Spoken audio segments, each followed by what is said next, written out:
Student अब हम standard electrode potential या इलेक्ट्रोड पोटेंशियल के बारे में जानते हैं। देखें, हमने लास्ट टाइम पढ़ लिया था कि आप एक सेल कैसे बनाते हैं। तो एक सेल के दो ऐसे कंपोनेंट होते हैं जो बहुत एक्टिव होते हैं। क्या क्या? इलेक्ट्रोड और इलेक्ट्रोलाइट। बाकी भी कंपोनेंट होते हैं लेकिन वो एक्टिव नहीं होते हैं। जैसे कि सेल में बैटरी हो भी सकती है, नहीं भी हो सकती। सेल की जो ये वाली दीवार हैं ये किसी भी मटेरियल की हो सकती हैं, प्लास्टिक की ले लें, सीमेंट की ले लें, लकड़ी की ले लें, इससे भी कोई फ़र्क नहीं पड़ता। लेकिन इलेक्ट्रोड और इलेक्ट्रोलाइट ये वो कंपोनेंट हैं सेल के जो रिएक्शन में इन्वॉल्व होते हैं। इलेक्ट्रोड जो होता है ये हमने जिंक का बना लिया, और इलेक्ट्रोलाइट फिर आपको उसी का सॉल्ट लेना पड़ेगा ZnSO4, ठीक है। या अगर आप इलेक्ट्रोड बनाएंगे कॉपर का तो उसके हिसाब से आपको इलेक्ट्रोलाइट लेना पड़ेगा कॉपर सल्फेट का। तो पहले हमने ये बना लिया जी जिंक का इलेक्ट्रोड, और उसे डिप कर दिया जिंक सल्फेट के सोल्यूशन में 1 मोलर। देखें, जिंक में टेंडेंसी है कि जब आप उसे उसी के सोल्यूशन में डबो देते हैं उसी के सॉल्ट के, तो जिंक नेचुरली 2 इलेक्ट्रॉन देता है। तो जिंक का एटम 2 इलेक्ट्रॉन लूज़ करेगा, Zn2 प्लस एंड 2 इलेक्ट्रॉन्स, ठीक है। ये जिंक का एटम आयन की शक्ल में नीचे उतर आएगा, क्योंकि जब आयन बन जाए तो हमेशा सोल्यूशन में आता है। वो पहले एटम था, ऊपर था, जैसे आयन बना नीचे उतर आया। इलेक्ट्रॉन कहाँ पे छोड़ेगा? यहाँ पे छोड़ेगा, ठीक है। ये रिएक्शन हो गया। क्या ऐसा नहीं हो सकता कि यहाँ से कोई भी जिंक का आयन जो मौजूद है जिंक सल्फेट की शक्ल में, यहाँ से कोई भी जिंक का आयन ऊपर जाए और दोबारा वो इलेक्ट्रॉन गेन कर ले? ये भी हो सकता है कि ये वाला रिएक्शन हो जाए। तो अगर ये वाला रिएक्शन भी हो गया तो फिर दोबारा वही जिंक डिपॉजिट हो जाएगा ऊपर जाके। तो एक सेल के अंदर, एक सिंगल सेल के अंदर दोनों किस्म के रिएक्शन चल रहे होते हैं। एटम ऊपर से इलेक्ट्रॉन दे के नीचे भी आ रहे होते हैं आयन की शक्ल में, नीचे वाले आयन ऊपर जाके इलेक्ट्रॉन गेन करके दोबारा एटम की शक्ल में डिपॉजिट भी हो रहे होते हैं। फिर हम क्यों कह देते हैं भी जिंक इलेक्ट्रॉन देता है? हम ये क्यों नहीं कहते कि जिंक इलेक्ट्रॉन लेता है? असल में जो रिएक्शन ज़्यादा हो रहा होता है आप उसी को कंसीडर करते हैं। जिंक के केस में ये रिएक्शन बहुत ज़्यादा होता है, जिंक का आयन बनाना, और जिंक आयन का दोबारा जिंक बनाना बहुत कम हो रहा होता है। मैं आपको एग्जांपल देता हूँ, अगर ये 100 टाइम्स हुआ है तो ये तकरीबन 1 या 2 टाइम्स हुआ है, तो ज़्यादा तो फिर यही हुआ ना, ये वाला ज़्यादा हो गया। और जब ये वाला ज़्यादा हो गया तो यहाँ पे इलेक्ट्रॉन ज़्यादा आ गए। दोनों बराबर होते तो फिर तो न्यूट्रल रहते, ना ऊपर इलेक्ट्रॉन आते ना नीचे आयन ज़्यादा जाते। तो ये जो इलेक्ट्रॉन यहाँ पे ज़्यादा आ गए, आपने कहा जिंक में इलेक्ट्रॉन देने की सलाहियत ज़्यादा है लेने के मुकाबले में, ठीक है। एट द एंड इक्विलिब्रियम आ जाएगा। इक्विलिब्रियम के बाद दोनों रिएक्शन बैलेंस में हो जाते हैं। इक्विलिब्रियम के बाद अब जितने जिंक नीचे आएंगे आयन बना के उतने ही ऊपर चले जाएंगे दोबारा। इक्विलिब्रियम के बाद चीज़ें बैलेंस हो जाती हैं। लेकिन इक्विलिब्रियम से पहले यहाँ इलेक्ट्रॉन तो बन गए ना, क्योंकि ये वाला रिएक्शन इक्विलिब्रियम से पहले बहुत ज़्यादा हो गया और ये वाला बहुत कम हुआ। इक्विलिब्रियम के बाद दोनों बराबर हो जाएंगे। अब यहाँ पे इलेक्ट्रॉन बन गए, नीचे जिंक आयन बन गए ज़्यादा, तो पोटेंशियल का फ़र्क आ गया, चार्जेस डिफरेंट हो गए ना, ऊपर नेगेटिव है नीचे पॉजिटिव है। ये जो चार्जेस का डिफरेंस होता है इसी को बोलते हैं पोटेंशियल। तो अब इलेक्ट्रोड पर पोटेंशियल आ चुका है। कैसे आ चुका है भाई? ऊपर नेगेटिव ज़्यादा है, नीचे जिंक आयन उतरे थे वो ज़्यादा हैं, तो मैं ऐसे लिख देता हूँ ऊपर मोर नेगेटिव इलेक्ट्रोड पर, और इलेक्ट्रोलाइट पे क्या? More positive. क्यों मोर पॉजिटिव? क्योंकि इलेक्ट्रोलाइट में बहुत सारे जिंक आयन आए हैं और ऊपर बहुत सारे इलेक्ट्रॉन बचे हैं। तो हम इसे यहाँ भी बना सकते हैं। इलेक्ट्रोड हो गया नेगेटिव, पहले न्यूट्रल था, इलेक्ट्रोलाइट हो गया पॉजिटिव, पहले न्यूट्रल था। तो पोटेंशियल डिफरेंस बन गया इलेक्ट्रोड और इलेक्ट्रोलाइट के दरमियान। एक तरफ चार्जेस नेगेटिव ज़्यादा, एक तरफ पॉजिटिव ज़्यादा। ये जो पोटेंशियल डिफरेंस होता है इसे बोलते हैं इलेक्ट्रोड पोटेंशियल। ठीक हो गया। अगर आप कंडीशन स्टैंडर्ड लें तो इसी को बोलते हैं स्टैंडर्ड इलेक्ट्रोड पोटेंशियल। अब आप कंडीशन स्टैंडर्ड कौन सी लेंगे? आप लेंगे 1 atm प्रेशर,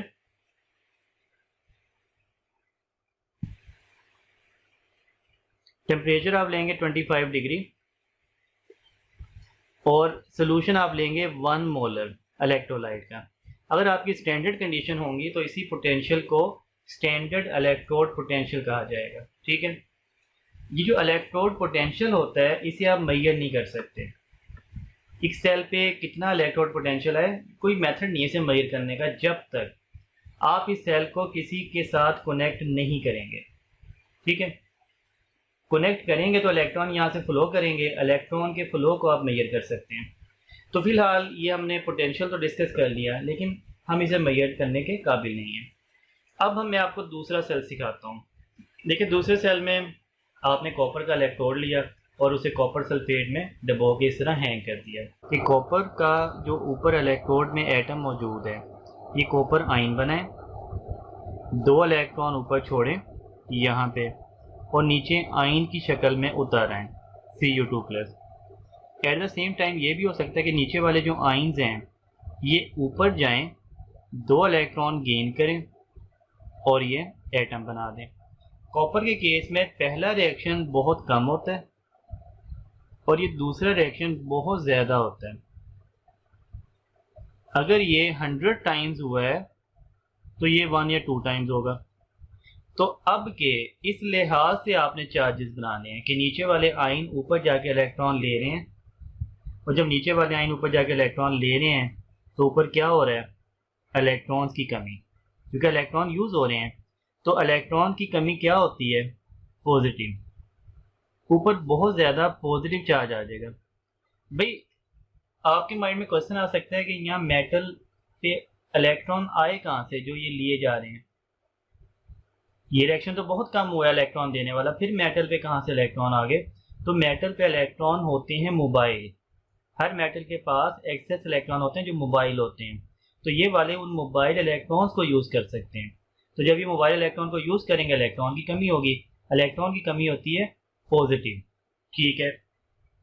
ये जो पॉजिटिव चार्ज होता है ये इलेक्ट्रॉन की कमी को ही कहते हैं। ये बजाते खुद कुछ नहीं होता। इलेक्ट्रॉन की कमी मीन्स पॉजिटिव। ठीक है। अब जब यहाँ से यहाँ पे ये कॉपर डिपॉजिट होना शुरू हो गया तो यहाँ से कॉपर ख़त्म हो गए, तो नीचे क्या बचे? सल्फेट। सल्फेट क्या है? नेगेटिव। तो आपने देखा ऊपर चार्ज आ गया पॉजिटिव इलेक्ट्रोड पर, इलेक्ट्रोलाइट पे चार्ज आ गया नेगेटिव। पहले बराबर था, न्यूट्रल था इलेक्ट्रोड, न्यूट्रल था इलेक्ट्रोलाइट, अब बराबर नहीं है। तो पोटेंशियल का फ़र्क आ गया, एक साइड पे पोटेंशियल और है, एक साइड पे और है। इसी को बोलते हैं इलेक्ट्रोड पोटेंशियल।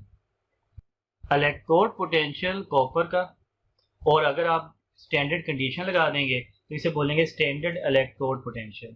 इलेक्ट्रोड पोटेंशियल क्यों आ रहा है? भाई, इलेक्ट्रोड पे चार्जेस और बन रहे हैं। इस वाले में इलेक्ट्रोड पे नेगेटिव बना, इलेक्ट्रोलाइट पे नीचे पॉजिटिव ज़्यादा बच गया, और इलेक्ट्रोलाइट पे चार्जेस और बन रहे हैं। यहाँ इलेक्ट्रोड पे चार्ज और बन गया, इलेक्ट्रोलाइट पे चार्ज और बन गया।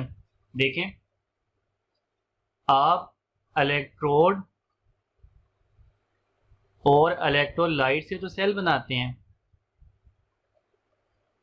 इलेक्ट्रोलाइट से, और जब आप सेल बनाते हैं उस वक्त स्टार्ट में जो इलेक्ट्रोड होता है और इलेक्ट्रोलाइट होता है ये दोनों न्यूट्रल होते हैं। इस पर भी कोई चार्ज नहीं, इस पर भी कोई चार्ज नहीं, क्योंकि केटाइन का एनाइन से बैलेंस हो जाता है। लेकिन जब पोटेंशियल बन जाता है उसके बाद इलेक्ट्रोड पे चार्ज और हो जाता है, जैसे कॉपर वाले केस में पॉजिटिव बन गया, इलेक्ट्रोलाइट पे चार्ज और हो जाता है। ये पोटेंशियल डिफरेंस ही इलेक्ट्रोड पोटेंशियल कहलाता है। ठीक हो गया।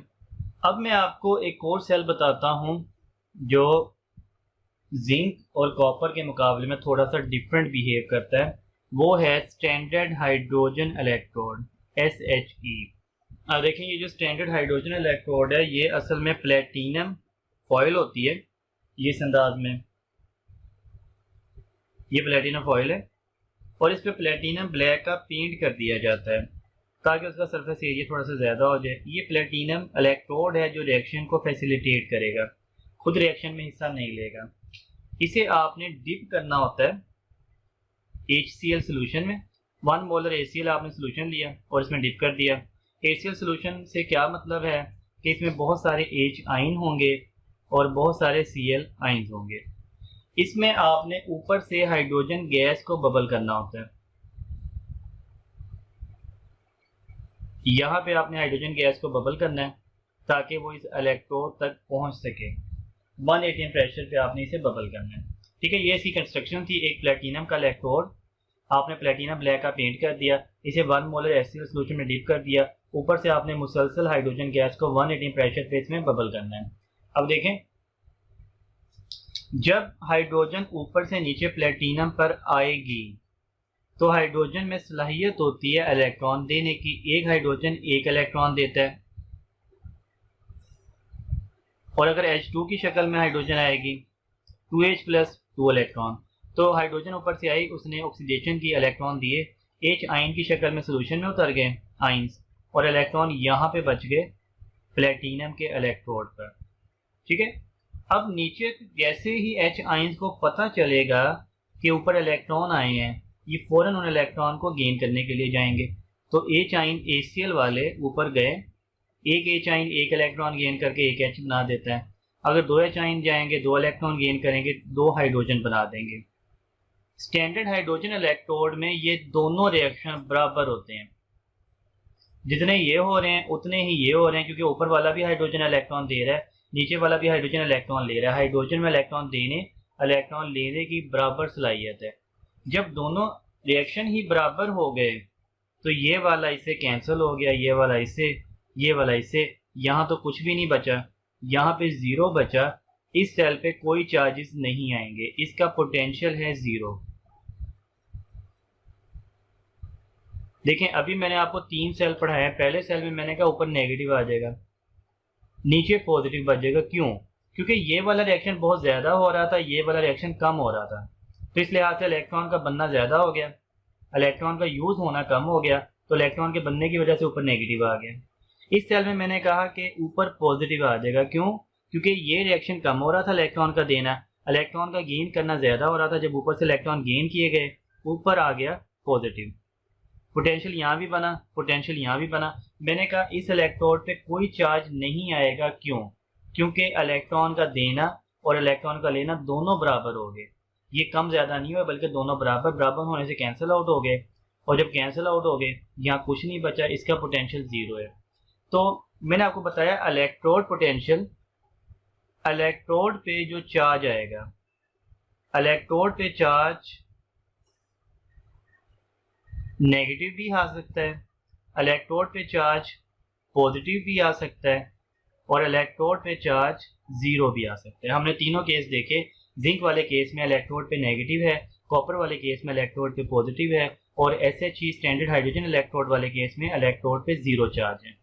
स्टूडेंट देखें, मैंने जिंक का आपको बार बार बताया कि जिंक जो है इसमें सलाहियत होती है इलेक्ट्रॉन देने की।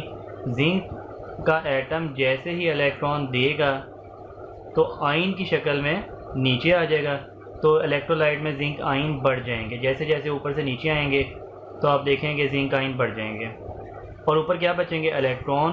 तो इस पर पोटेंशियल बन गया।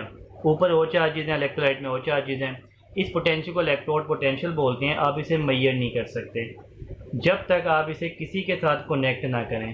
तो अब हम जिंक इलेक्ट्रोड को, जिस पे पोटेंशियल आया है, स्टैंडर्ड हाइड्रोजन इलेक्ट्रोड के साथ कनेक्ट करते हैं ताकि हम देख सकें जिंक पे कितना पोटेंशियल आया है। और यहाँ पे हम वोल्ट मीटर लगा देंगे, तो ये वोल्ट मीटर की जो नीडल है वो भी 0 पर है। जैसे आप इनका कनेक्शन अटैच करेंगे तो ये वोल्ट मीटर आपको 2 बातें बताएगा। वोल्ट मीटर सबसे पहले आपको डायरेक्शन बताएगा,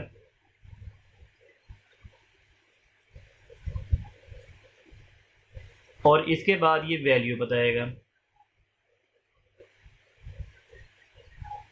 डायरेक्शन एंड वैल्यू। इसने डायरेक्शन क्या बताई? इसकी नीडल जो 0 पे थी वो इस जानिब मुड़ गई, इस जानिब। तो नीडल का इस जानिब मुड़ना क्या बता रहे हैं? डायरेक्शन। इधर से कोई चीज़ फ्लो करके इधर जा रही है, जब भी तो नीडल इस जानिब मुड़ी है ना। इसका मतलब इलेक्ट्रॉन यहाँ से यहाँ पे फ्लो कर रहे हैं, क्योंकि वायर में तो इलेक्ट्रॉन ही फ्लो करते हैं। तो इलेक्ट्रॉन की डायरेक्शन हमने देख ली, कहाँ से है, जिंक से कहाँ पे है, SHE की जानिब। ठीक है, एक बात हमने सीख ली। और वोल्ट मीटर ने जो वैल्यू बताई वो थी 0.76। तो वैल्यू भी हमारे काम आएगी, डायरेक्शन हमारे ज़्यादा काम आएगी। भाई डायरेक्शन से हमने अंदाज़ा लगाया, क्या अंदाज़ा लगाया कि इलेक्ट्रॉन जिंक से बह रहे हैं, इसका मतलब जिंक ने इलेक्ट्रॉन दिए होंगे, Zn2+ बनाया होगा, 2 इलेक्ट्रॉन एक एटम ने दिए होंगे। ये इलेक्ट्रॉन यहाँ से यहाँ पे पहुँचे, जैसे इलेक्ट्रॉन यहाँ से यहाँ पे पहुँचे, HCl का जो H आइन है इसने जाके वो इलेक्ट्रॉन गेन किए होंगे। अगर 2H हैं तो 2 इलेक्ट्रॉन गेन करेंगे, H2 बना देंगे। तो जिंक पे हुई ऑक्सीडेशन, SHE पे हुई रिडक्शन, यहाँ पे SHE का यही रिएक्शन वो रिडक्शन वाला जिसमें H इलेक्ट्रॉन गेन करेगा। हाइड्रोजन बिल्कुल इन्वॉल्व नहीं हुई, ये बिल्कुल बेकार गई, इसने कोई रिएक्शन में हिस्सा नहीं लिया। तो वैल्यू क्या आई, सेल की वोल्टेज, ये जो वोल्ट मीटर ने वैल्यू बताई है पूरे सेल की है, दोनों की मिला के 0.76। अब देखें सेल का टोटल आंसर आया 0.76 वोल्ट, वोल्टेज पूरे सेल की होती है। भाई सेल की वोल्टेज तो ये आ गई, हाइड्रोजन की वोल्टेज क्या होती है, हाइड्रोजन का पोटेंशियल तो जीरो होता है, हमने अभी समझा। हाइड्रोजन का पोटेंशियल तो आपने जीरो सपोज करना है ना, तो हाइड्रोजन की वैल्यू तो जीरो है, आंसर है 0.76। इसका मतलब ये जो आंसर टोटल है वो इसी का है, जिंक वाले का। ठीक है, आई बात समझ, पूरा आंसर 0.76 था। हाइड्रोजन का आंसर जीरो होता है पोटेंशियल, अभी हमने पहले पढ़ा है। तो जो आंसर है 0.76 वो असल में इसी का है। ठीक हो गया। ये जो जिंक का आंसर आ गया 0.76, हम इसे कहेंगे ऑक्सीडेशन पोटेंशियल ऑफ जिंक। भाई इसे ऑक्सीडेशन पोटेंशियल क्यों बोला, क्योंकि जिंक की ऑक्सीडेशन हो रही है, इसीलिए इसे ऑक्सीडेशन पोटेंशियल बोला। तो इस अंदाज में हमने पोटेंशियल मेजर कर ली जिंक की। अब आए कॉपर की एग्जांपल पे, मैं आपको दोबारा ये चीज़ सिखाता हूँ, अगर आपको यहाँ समझ नहीं आई यहाँ दोबारा कंसंट्रेट करें। मैंने अब के कॉपर को SHE के साथ कनेक्ट करना है, क्योंकि हमें पता है कि कॉपर पे भी इलेक्ट्रोड पोटेंशियल बनता है। कैसे बनता है, हमने अभी पढ़ा कि कॉपर पे ऊपर पॉजिटिव आ जाता है और यहाँ नीचे नेगेटिव ज़्यादा हो जाता है, पोटेंशियल बनता है, लेकिन हम मेजर नहीं कर सकते जब तक इसे किसी के साथ कनेक्ट ना करें। तो हम SHE के साथ कनेक्ट करेंगे। अभी तक ये नीडल ज़ीरो पे है, लेकिन ये ज़ीरो पे रहेगी नहीं। ये नीडल की जो वोल्ट मीटर है ये आपको दो बातें बताएगा, एक तो ये बताएगा डायरेक्शन, एक ये बताएगा वैल्यू। अब के ये नीडल इस साइड पे मुड़ गई, पहले इस साइड पे मुड़ी थी, अब के इस साइड पे मुड़ गई। इसका मतलब कोई ना कोई चीज़ यहाँ से इधर को फ्लो कर रही है वायर में, और वो इलेक्ट्रॉन ही होंगे, वायर में तो इलेक्ट्रॉन ही फ्लो करते हैं। तो डायरेक्शन से आपको पता चला कि इलेक्ट्रॉन SHE से कहाँ पे जा रहे हैं, कॉपर की जानिब जा रहे हैं। यहाँ पे कहाँ से जा रहे थे, जिंक से SHE की जानिब, यहाँ पे SHE से कॉपर की जानिब। वोल्ट मीटर की नीडल की डिफ्लेक्शन ही बताती है। वैल्यू इसकी आई 0.34, ये वैल्यू भी हमारे काम आएगी, लेकिन सबसे पहले डायरेक्शन से हम अपना नतीजा निकालते हैं। SHE से इलेक्ट्रॉन जा रहे हैं, इसका मतलब SHE पर इलेक्ट्रॉन बने होंगे। भाई कैसे बनते हैं, जब हाइड्रोजन ऊपर से आता है, हाइड्रोजन एक आके एक इलेक्ट्रॉन दे सकता है, लेकिन हाइड्रोजन तो H2 की शक्ल में आती है गैस, तो ये दो इलेक्ट्रॉन देगा एक H2 का मॉलिक्यूल। ये दो इलेक्ट्रॉन यहाँ से फ्लो करके यहाँ पे गए, जैसे इलेक्ट्रॉन यहाँ पे पहुँचेंगे ये जो कॉपर आयन नीचे मौजूद हैं जाके इलेक्ट्रॉन यूज़ करेंगे और ये कॉपर एटम बना देंगे। तो अब के SHE पे ऑक्सीडेशन हुई, हाइड्रोजन इलेक्ट्रॉन दिए, और ये वाला रिएक्शन अब नहीं हुआ। ये वाला HCl जाके इलेक्ट्रॉन लेता है उसका H आयन, ये रिएक्शन नहीं हुआ। ये इलेक्ट्रॉन यहाँ पे है, कॉपर ने जाके इलेक्ट्रॉन लिए, कॉपर पे रिडक्शन हुई, ये एनोड बन गया, ये कैथोड बन गया। यहाँ पे ये एनोड बना था, ये कैथोड बना था। जहाँ पे ऑक्सीडेशन वो एनोड, जहाँ पे रिडक्शन वो कैथोड। अगर आप इन दोनों को ऐड करें तो वोल्ट मीटर ने आंसर क्या बताया, 0.34 वोल्ट। भाई हाइड्रोजन का आंसर तो ज़ीरो होता है, इसका मतलब जो 0.34 आंसर है टोटल वो सिर्फ और सिर्फ इसी का है, कॉपर वाले का। तो आपने कॉपर की वोल्टेज निकाल ली 0.34, ठीक है। अब के जो आंसर है कॉपर का 0.34, आप इसे बोलेंगे reduction potential of copper. Reduction potential क्यों बोलेंगे, क्योंकि कॉपर की रिडक्शन हो रही है। तो स्टूडेंट हमने जान लिया इलेक्ट्रोड पोटेंशियल या स्टैंडर्ड इलेक्ट्रोड पोटेंशियल कैसे मेजर करते हैं। बाय कनेक्टिंग विद SHE, आपने वो इलेक्ट्रोड को SHE के साथ कनेक्ट कर देना है। इलेक्ट्रोड पोटेंशियल के दो किस्म के जवाब आते हैं, ऑक्सीडेशन पोटेंशियल जैसे कि जिंक के केस में 0.76 ऑक्सीडेशन पोटेंशियल आई, और रिडक्शन पोटेंशियल जैसे कॉपर के केस में 0.34 रिडक्शन पोटेंशियल आई। एक ऐसा इलेक्ट्रोड भी है जिसकी पोटेंशियल ज़ीरो है, वो है SHE। इसकी पोटेंशियल आप ज़ीरो सपोज कर लेते हैं, ठीक है।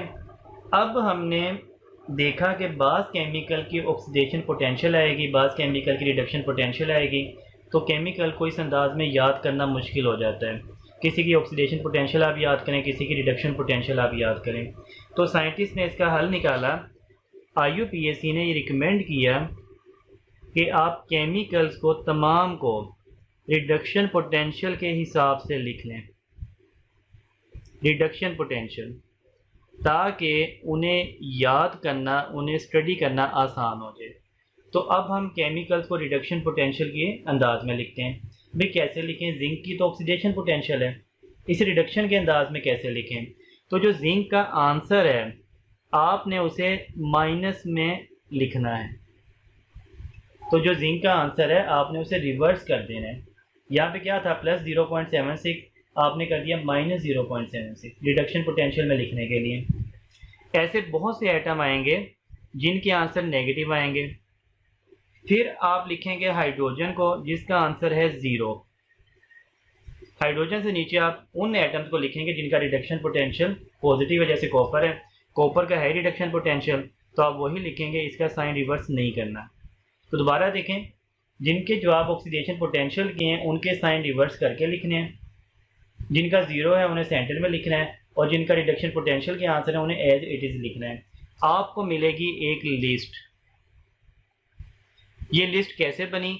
एलिमेंट्स को उनके रिडक्शन पोटेंशियल के हिसाब से तरतीब में लिख लिया, रिडक्शन पोटेंशियल के हिसाब से या इलेक्ट्रोड पोटेंशियल के हिसाब से। तरतीब में कैसे लिख लिया? पहले नेगेटिव लिख लिए, फिर 0 वाले, फिर पॉजिटिव वाले। ये जो लिस्ट आपने बनाई है इसे बोलते हैं इलेक्ट्रोकेमिकल सीरीज, इलेक्ट्रोकेमिकल सीरीज। तो अब हम डिस्कस करेंगे इलेक्ट्रोकेमिकल सीरीज को और उसकी एप्लीकेशंस को। स्टूडेंट ये इलेक्ट्रोकेमिकल सीरीज़ है जो कि आपके इस चैप्टर में मौजूद है, लेकिन पहले आपने इसे याद नहीं किया होगा और इसकी ज़रूरत भी नहीं पड़ती थी बोर्ड के एग्ज़ाम्स में, लेकिन अब आपने इसे याद करना है और नहायत ही आसान है इसे याद करना। आपने लिस्ट को 3 कैटेगरीज़ में डिवाइड कर लेना है। अब देखें, ये पहली कैटेगरी है, ये तमाम एटम जो कि हाइड्रोजन से ऊपर हैं यहाँ तक, ये पहली कैटेगरी है, ठीक है। ये वाले तमाम एटम जो हाइड्रोजन से ऊपर हैं इनकी वैल्यू नेगेटिव है। इसके बाद दूसरी कैटेगरी ये हाइड्रोजन जिसकी वैल्यू 0 है, इलेक्ट्रोड पोटेंशियल या स्टैंडर्ड रिडक्शन पोटेंशियल इसका 0 है। इसके बाद तीसरी कैटेगरी में हाइड्रोजन से नीचे ये तमाम एलिमेंट आते हैं, और आप देख सकते हैं कि हाइड्रोजन से नीचे वाले तमाम एलिमेंट की जो वैल्यूज़ हैं ये पॉजिटिव हैं। तो 3 कैटेगरीज बना ली, नेगेटिव वैल्यू वाले, 0 वैल्यू वाला हाइड्रोजन और पॉजिटिव वैल्यू वाले। Learn these 2 stories. अब आपने 2 सेंटेंस याद करने हैं, 2 स्टोरीज याद करनी है। पहली स्टोरी देखें, a little Kinza can manage elephant zebra crow fenced in tin led hut. तो लिटिल किंजा एक लड़की है, कैन मैनेज जो कि मैनेज कर रही है, किन्हें कर रही है? एलिफेंट को, ज़ीब्रा को, क्रो को। ये एनिमल्स और बर्ड्स हैं जिन्हें वो मैनेज करती है, रखती है अपने पास। फेंस्ड एक जंगला लगा के, इन टिन लेड, टिन लेड का वो जंगला है, और हट एक हट भी है जिसमें वो इन्हें मैनेज कर रही है। दूसरा sentence, cute cutie imported iron silver Hyderabadi bangles. तो क्यूट क्यूटी गर्ल्स का नाम, इम्पोर्टेड उसने ख़रीदी हैं इंपोर्ट करने के लिए iron silver Hyderabadi bangles. Hyderabad की बैंगल्स बहुत मशहूर हैं। कलेक्टेड ओवर फिनलैंड, और फिनलैंड एक मुल्क है जहाँ पे वो लेके जाना चाह रही है, ठीक है। ये नहायत ही आसान सेंटेंस हैं, जल्दी याद भी हो जाएंगे। अब इनका फ़ायदा क्या, थोड़ी प्रैक्टिस कर। मैंने 3 कैटेगरीज बना ली, अबव हाइड्रोजन, और एक तो हाइड्रोजन ही है, उसके बाद बिलो हाइड्रोजन। अबव हाइड्रोजन वाले क्या हैं? They have negative value of reduction potential, hydrogen की value 0, and below hydrogen they have positive value of reduction potential. अब देखें, जो हमने सेंटेंस पहला याद किया है वो देखें, लिटिल से लिथियम, किन्जा से पोटाशियम, कैन से, ये सी से बनेगा कैल्शियम और फिर एन से बनेगा सोडियम, तो कैन से बनेगा कैल्शियम एंड सोडियम। मैग्ने से बनेगा magnesium, elephant aluminium, zebra zinc, chromium, फेंस्ट, फेंस्ट ये इसमें एफ ही आता है शुरू में, तो वो उससे फेरस Fe2+ वाला, और फिर एंड पे Cd आता है, इससे कैडमियम बनेगा, तो इससे भी 2 एलिमेंट बनेंगे, आयरन, फेरस एंड कैडमियम। इन से निकल बनेगा, इन का ऑपोजिट निकल होता है। टिन लेड नाम ही है तो टिन लेड वैसे ही, और ये हर्ट से बनेगा हाइड्रोजन। यहाँ पे हमारे पहली सीरीज मुकम्मल होगी, हमने हाइड्रोजन तक ही आना था क्योंकि हाइड्रोजन का पोटेंशियल 0 है और इन तमाम का हाइड्रोजन से ऊपर नेगेटिव था। अब दूसरा जो सेंटेंस मैंने आपको याद करवाया, ये वो एलिमेंट्स हैं जो हाइड्रोजन से नीचे होंगे। अब इसमें देखें, क्यूट CO2+ वाला, क्यूटी CO1+ वाला, तो क्यूट ये 2+ वाली ऑक्सीडेशन स्टेट याद रखनी है, क्यूटी उससे भी छोटा है तो 1+ वाली, क्यूटी छोटा हो जाएगा ना, क्यूट बड़ा क्यूटी छोटा। इंपोर्टेड से आयोडीन, आयरन सिल्वर नाम से ज़ाहिर है, आयरन ये Fe3+ वाला फेरिक होगा, आयरन यहाँ भी यूज़ हुआ है, यहाँ पे देखिएगा ये रहा आयरन, ये था Fe2+ वाला, ये फेरस था, ये फेरिक है। सिल्वर नाम से ज़ाहिर है सिल्वर, हैदराबादी, ये इससे Hg बनेगा, मरकरी को बोलते हैं Hg, तो चूँकि हैदराबादी में H आता है इस लिहाज से याद रखिएगा। बेंगल से ब्रोमीन, कोलेक्ट्री से क्लोरीन, ओवर से Au एंड फिनलैंड से फ्लोरीन। तो ये पूरी लिस्ट मुकम्मल होगी।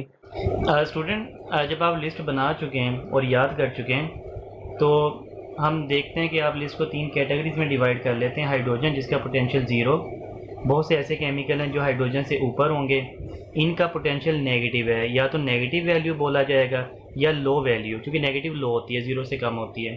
तो पहली कैटेगरी नेगेटिव वैल्यूज़ वाले, लो वैल्यू वाले या अबव हाइड्रोजन। दूसरी कैटेगरी पॉजिटिव वैल्यू वाले, हाई वैल्यू वाले या बिलो हाइड्रोजन। ठीक है, इस तरह आपने 3 कैटेगरीज बना लेनी, हाइड्रोजन 0, अबव हाइड्रोजन नेगेटिव लो, बिलो हाइड्रोजन पॉजिटिव हाई। ठीक है, तरतीब में आपने इन्हें याद किया हुआ है और इसका हमें फ़ायदा क्या है। एप्लीकेशन तो इलेक्ट्रोकेमिकल सीरीज़ की बहुत हैं, 1 बाय 1 हम डिस्कस करेंगे। पहली एप्लीकेशन है product of electrolytic cell. Electrolytic cell में क्या बनेगा आपको लिस्ट से अंदाज़ा हो जाएगा। तो इलेक्ट्रोलाइटिक सेल में केमिकल बनते हैं।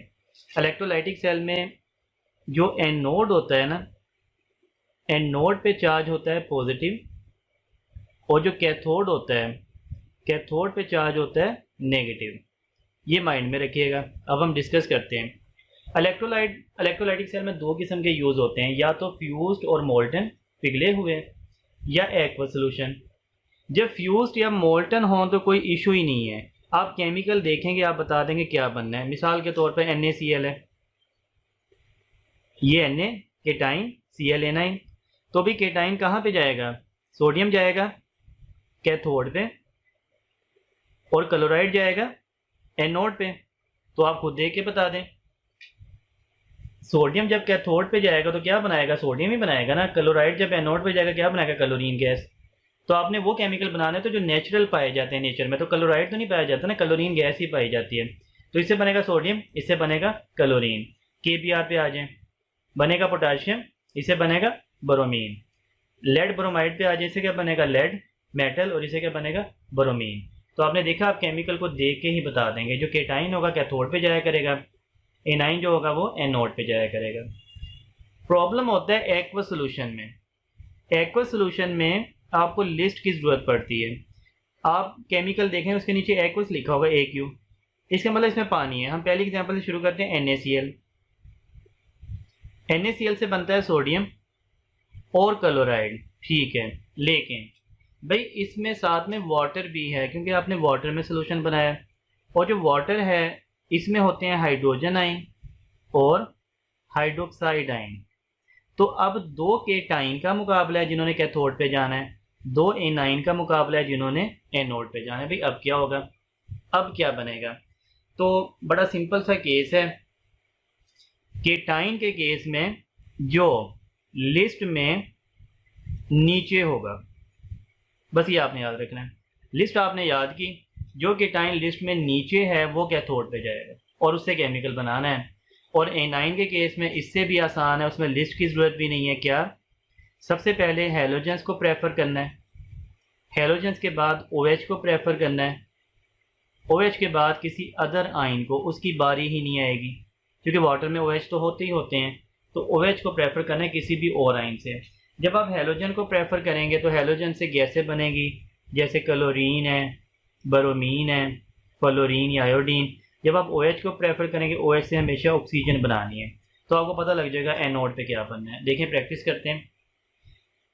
देखें, सोडियम और हाइड्रोजन का मुकाबला है ना, लिस्ट में जो नीचे है, तो नीचे कौन सा है, सोडियम ऊपर, हाइड्रोजन नीचे। तो अब हाइड्रोजन से बनेगी हाइड्रोजन गैस, और इन दोनों में किसका मुकाबला है, हेलोजन और OH का। कौन प्रेफर करना है, हेलोजन, तो हेलोजन से बनेगी क्लोरीन गैस। तो NaCl के केस में, एक्वस NaCl के केस में हाइड्रोजन गैस बनी और क्लोरीन गैस बनी। ये प्रोडक्ट हैं इस सेल के, ठीक है। ये वाले बनेंगे, पॉजिटिव वाले बनते हैं कैथोड पे हाइड्रोजन गैस, और नेगेटिव वाले बनते हैं एनोड पे क्लोरीन गैस। हम 1 पे 1 इसकी प्रैक्टिस करते हैं। अब हम बना लेते हैं दूसरा केमिकल, ये है KNO3। KNO3 जब आयोनाइज होगा इससे बनेगा पोटाशियम और नाइट्रेट, लेकिन भाई इसके नीचे एक्वस लिखा है, इट मीन्स साथ में आपने वाटर को भी आयोनाइज करना है। वाटर जब आयोनाइज होता है क्या बनाता है, H आइन और OH नेगेटिव आइन। तो पहले केटाइन में देख लें, केटाइन में जो नीचे है लिस्ट में वो कैथोड पे बनेगा। तो कैथोड पे लिस्ट में नीचे कौन सा है, हाइड्रोजन, ये रहा, पोटाशियम ऊपर है, ये रहा। तो हाइड्रोजन गैस बनेगी कैथोड पे, और इन दोनों में मुकाबला मैंने कहा OH हमेशा प्रेफर करना है बाकियों से, तो OH बाकी सबसे प्रेफर करना है हेलोजेंस के अलावा। तो OH से क्या बनता है, ऑक्सीजन। भाई ये हमने प्रोडक्ट बता दिया, हाइड्रोजन और ऑक्सीजन बनेंगे एनोड और कैथोड पे। तीसरा देखें, NaOH एक्वस। तो NaOH एक्वस से आप बना लें, कौन से आइन होते हैं, Na+ and OH negative ion, और इसमें आप वाटर चुके हैं, वाटर को भी आयोनाइज करें, क्या होता है H+ and OH negative ion. तो ये पॉजिटिव का मुकाबला है, दो हैं। कैथोड पे कौन जाएगा, जो नीचे है, तो हाइड्रोजन नीचे है, सोडियम ऊपर है, यहाँ पे बनेगी हाइड्रोजन गैस, और इसमें तो है ही OH, तो OH ही जाएंगे ना दोनों से, और OH से क्या बनता है, ऑक्सीजन। तो इसमें भी हाइड्रोजन और ऑक्सीजन बन गई। फोर्थ है copper sulphate. Copper sulphate aqueous है, आप इसे आयोनाइज करें, इससे क्या बना, कॉपर एंड सल्फेट। और यहाँ पे एक्वस है तो आप इसमें वाटर को भी आयोनाइज करें, वाटर से क्या बना, H एंड OH नेगेटिव। तो अब आप देखें, केटाइंस हैं दो, इनका मुकाबला है, जो नीचे होगा वो कैथोड पे जाएगा। अब नीचे कौन सा है, हाइड्रोजन से नीचे होता है कॉपर, आपके कॉपर मेटल बनेगी कैथोड पे, और यहाँ से इन दोनों का मुकाबला है तो कौन जाएगा, OH जाएगा, क्योंकि OH बाकी सबसे प्रेफर किया जाता है हेलोजेंस के अलावा। तो OH से क्या बनता है, ऑक्सीजन। तो यहाँ पे कॉपर बनी, यहाँ पे ऑक्सीजन बनी, ठीक हो गया। नेक्स्ट देखें, कॉपर क्लोराइड है और सल्फ्यूरिक एसिड है। कॉपर क्लोराइड देख लेते हैं। कॉपर क्लोराइड से कौन से आइन बनेंगे भाई, कॉपर बनेगा और क्लोराइड बनेगा, और वाटर साथ में है तो वाटर से कौन से आइन बनेंगे, H+ एंड OH नेगेटिव। तो इन दोनों का मुकाबला है कॉपर और हाइड्रोजन का। कॉपर नीचे है ना, लिहाजा कैथोड पे कॉपर बनेगा, और OH और क्लोरीन में से हेलोजन को हमेशा प्रेफर करना होता है OH से, तो यहाँ पे क्लोरीन बनेगी। आपने देखा कॉपर और क्लोरीन इस सेल के प्रोडक्ट हैं। अब देखें नेक्स्ट H2SO4, यहाँ बना लेते हैं। H2SO4 आयोनाइज करें, इससे बना 2H आइन एंड SO4। वाटर है, वाटर को आयोनाइज करें, H आइन एंड OH नेगेटिव। तो आप देखें यहाँ तो है ही H आइन, इनका ही मुकाबला है ना, तो यहाँ से हाइड्रोजन ही बनेगी और तो कोई ऑप्शन ही नहीं है। लेकिन इनमें देखें OH और SO4 में से कौन प्रेफर करना है आपने, हमेशा OH। तो OH से क्या बनता है, ऑक्सीजन। तो सल्फ्यूरिक एसिड की इलेक्ट्रोलाइसिस से हाइड्रोजन और ऑक्सीजन बनेगी।